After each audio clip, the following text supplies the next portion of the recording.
السلام عليكم، كيف حالكم؟ نتمنى تكونوا كلكم بخير وعلى خير وعواشركم مبروكه. اليوم ان شاء الله غادي نحضر معكم الغريبه المعلكه بالكاوكاو اللي بزاف ديال الناس ما كتصدقش ليهم، اما ما كتشققش اما كتجيهم قاصحه. واليوم ان شاء الله غادي نحضرها معكم بطريقه ناجحه مليون في المئه مع كل اسرار النجاح ديالها. كيفاش ما تقصحش ليك وكيفاش تجيك رطبه ومشققه في نفس الوقت. بقاو معايا نشوفوا المقادير وطريقه التحضير، فرجه ممتعه. غادي نحتاجو نص كيلو من الفول السوداني او كاوكاو، ما يعادل 500 غرام. انا استعملت كاوكاو رومي، حمرته غير شويه، خليته غير يتصهد ليا باش تزول منه القشره. ما تخليوش يتحمر بزاف باش ما يقصحش لكم الغريبه، ضروري يكون بيض شي شويه. وغادي نطحنوه في الطحال الكهربائي، ما نطحنوش حتى يولي بودره، يكون بين وبين باش يجي في المذاق ديالو زوين في المعلكه. ممكن تستعملوا كاوكاو بلدي او ممكن تشريو كاوكاو بلا قشور، غير هو كيكون زايد في الثمن.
وهذا هو الشكل ديالو كيف ما غتشوفوا معايا في الفيديو، ما كيطحنش 100% وما كيبقاش كونكاسي. وغادي نزيد معاه باقي المكونات. كنضيف ليه نصف كاس تقريبا من سكر سنيده، ما نكتروش من السكر حيت غنزيد فلون اللي معزز بالسكر باش ما تجيش حلوه بزاف، وبالاخص غنفندها في السكر كلاصي. من بعد غادي نضيف كاس عنبه من الكوك يكون ميدم. قبل ما تشريوه حكوه في يديكم، الا تيدم خذوه، الا كان ناشف ما تاخدوش غادي يخسر لكم الغريبه. من بعد غادي نزيد 2 معالق كبار من زبده تكون بدرجه حراره المطبخ، والزبده ضروري تكون من اصل حيواني، ما تستعملوش المارغرين. كذلك غنضيف واحد كيس فلون شوكولا بالسكر، ما يعادل 50 غرام. هذا الفلون كيعطي مذاق زوين للغريبه، ممكن تستغناو عليه وتعوضوه بكيس واحد ديال كاكاو مر، وما غاديش يعطي نفس المذاق ديال الفلون شوكولا. غادي نزيد قبصه ملح لتعديل الذوق، 2 معالق كبار من مربى المشمش الخاص بالحلويات، ما كانش عندكم ممكن تعوضوه بمعلقه واحده كبيره ديال الجليكوز. غادي نزيد كيس ونصف من خميره كيميائيه، الا بغيتوا الغريبه تشقق لكم بزايد ديروا 2 من الاكياس ديال الخميره الكيميائيه. وغادي نضيف البيض. بالنسبه للبيض غادي نضيف 2 بيضات دفعه واحده، والثالثه ما غنزيدها حتى نخلط الخليط ونشوف واش تجمع ليا. الا درتهم كلهم يقدر تجيني جاريه على حساب الكوك اللي استعملت. وإلا كان الكوك ناشف يقدر تستعملي 4 ديال البيضات حتى ل5.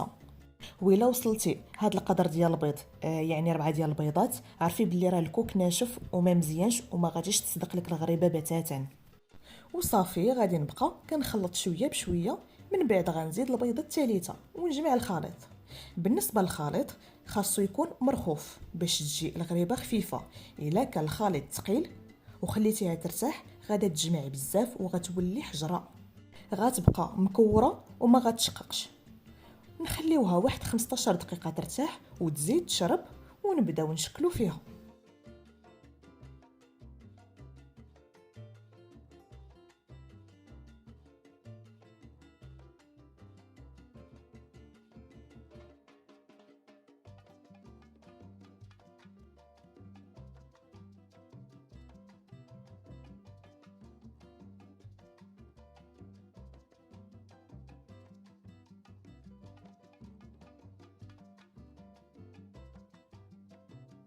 وبالنسبه للسر الاخر هو السكر كلاصي، خاصو يكون سبيسيال. هذه هي النوعيه اللي استعملت، كناخذو من عند اصحاب محلات الحلويات. هذا كيخلطوه مع النشا وبالتالي ما كيتحرقش في الفران وكيتبت فوق الغريبه.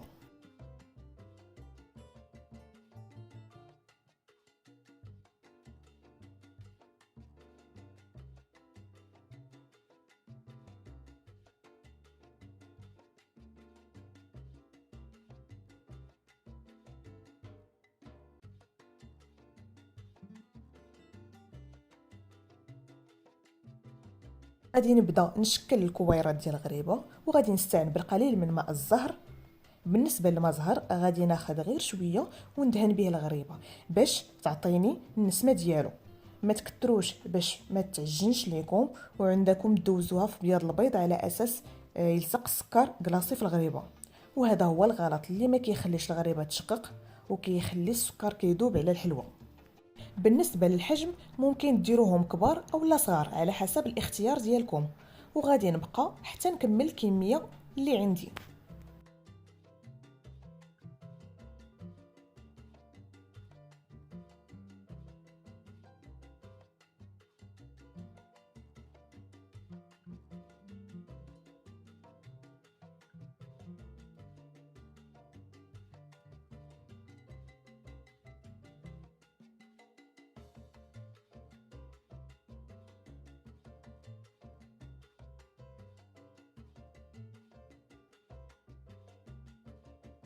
ملي كنسالي من التكوار ديال الغريبه كنفندها مزيان بسكر كلاصي، وكنوضع كميه لا باس بها من فوق الغريبه وكنوضعها في صفيحه الفرن.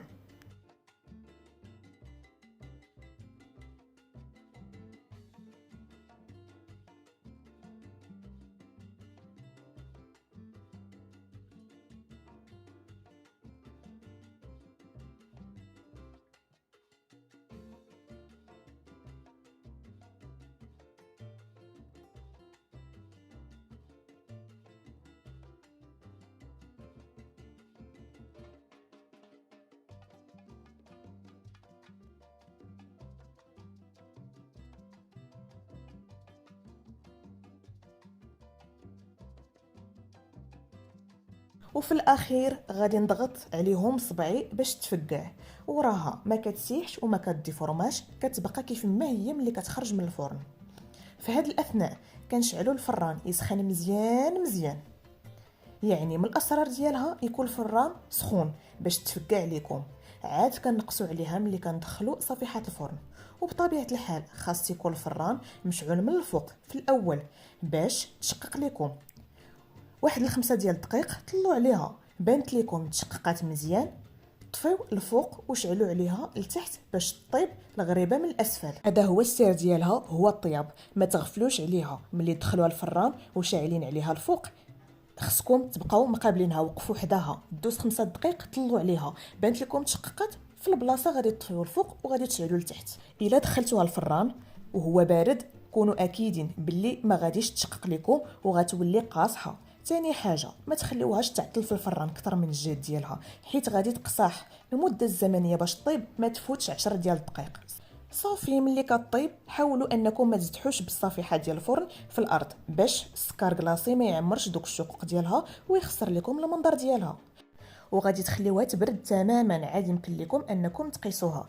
انا هنايا خليتها حتى بردات، عاد بديت كنزعزعها من بلاصتها. راه كتكون طايبه، يعني اون فوا كتحركيها كتحرك من بلاصتها.